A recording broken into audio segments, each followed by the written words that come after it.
research done, we know that one bottom line. In the Muslim communities around the world, they do not like us.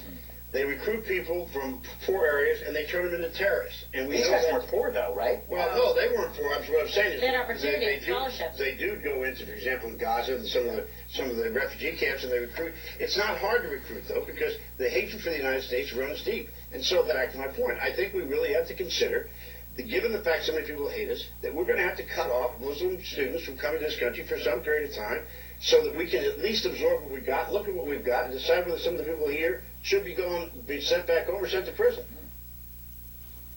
That's the Fox News liberal who's saying we should ban Muslims from coming to the U.S.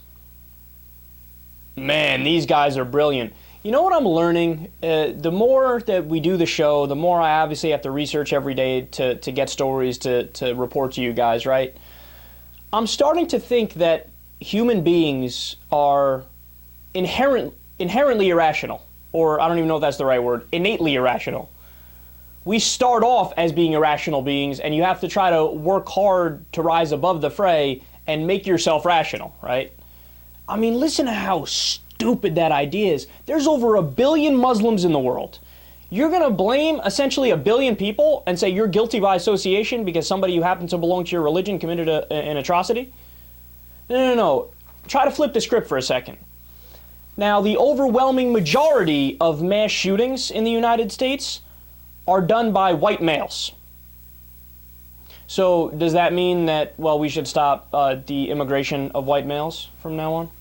You know, I mean, we're not saying you're guilty, but you might have to face some consequences, people from France and Britain and Norway who might want to come to the United States.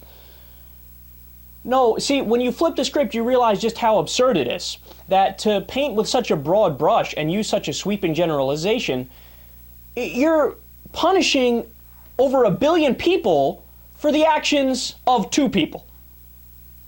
If you try to do that with another group of people, well, people would call you crazy. They'd say, what are you talking about? You can't say that all of them are guilty because of the actions of 1 or 2, right? But when it comes to Muslims and Islam, everybody's like, oh, well, no, of course, that's what you have to do. You have to ban Muslims from coming into the country. They can't be students in our schools. What are you, crazy? No, it drives me nuts. And by the way, this is the kind of racism that exists today, right? It's innate racism that people don't even realize they're being racist when they're being racist. I'll give you another example. Imagine the majority of the mass shootings were done by black males. What would the reaction be of Republicans in the right wing? They go, typical. What do you expect? That's how they are. They're criminals, you know?